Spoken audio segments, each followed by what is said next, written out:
Hello, welcome back to my channel. আশা করি তোমরা সবাই খুব খুব খুব ভালো আছো। আমিও খুব ভালো আছি। আর আমার ভিডিও তোমাদের কেমন লাগছে প্লিজ কমেন্ট করে জানিও, সঙ্গে লাইক, শেয়ার অ্যান্ড সাবস্ক্রাইব করো। আশা করছি আজকের ভিডিওটাও তোমাদের খুব ভালো লাগবে। আজকে আমি আমার মাসিকে আসতে বলেছি আমাদের বাড়িতে, তার কারণ হলো ওকে আমি একটা সারপ্রাইজ গিফট দেবো।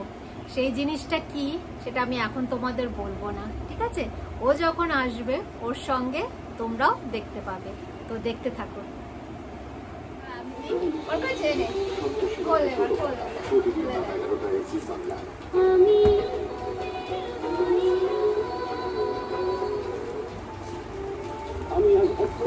কেমন আছে?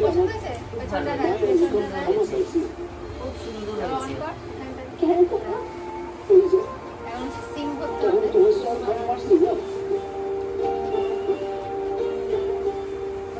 ময়নার মতো মায়ারে হাঁটেছিলেন কেন মাস্টারমশাই? এটার মধ্যে কি হয়েছে বাবা? চার্জার রয়েছে। মায়া তো এমন কিছু করে না, মা খাওয়ানোর লাগে।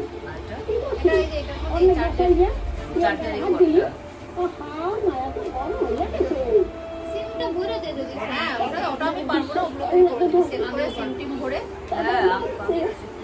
সিমটা আমি ওই তো পিন আছে, তো পিনটা দিয়ে খুললেই হয়ে যাবে। সে পারলে তো খোলা যাচ্ছে না। সব একই, তোর আগের ফোনের মধ্যেই সেম, শুধু সেট করে দিলেই হবে। এই যে চার্জার লাগিয়ে দিলাম, ঠিক আছে? তুমি ভালোবাসা পাইছো তার মধ্যে তো ওটা চার্জ দেওয়া রয়েছে, 60% আছে। ওটা আগেকার দিনের মতো 8 ঘন্টা দিতে হয় না, 100% হলে হতে পারে। ঠিক আছে? তো তোমরা দেখলে যে আমার মাসি এসেছিল, ওকে আমি ওর গিফটটা দিয়ে দিয়েছি। সেটা হলো একটা মোবাইল ফোন। ওর আগের যে পুরনো ফোনটা ছিল না, সেটা অনেক পুরনো হয়ে গেছিল, খারাপও হয়ে গেছিল। তো সেই জন্য ওকে আমি এই গিফটটা দিলাম। তো আমার আজকের ব্লগটা তোমাদের কেমন লাগলো অবশ্যই কমেন্ট করে জানিও, ঠিক আছে? তো আমার ব্লগটা আজকের মতো আমি এখানেই শেষ করছি। আবার ফিরে আসবো অন্য কোনো নতুন ব্লগ নিয়ে। গুড নাইট, সবাই ভালো থেকো।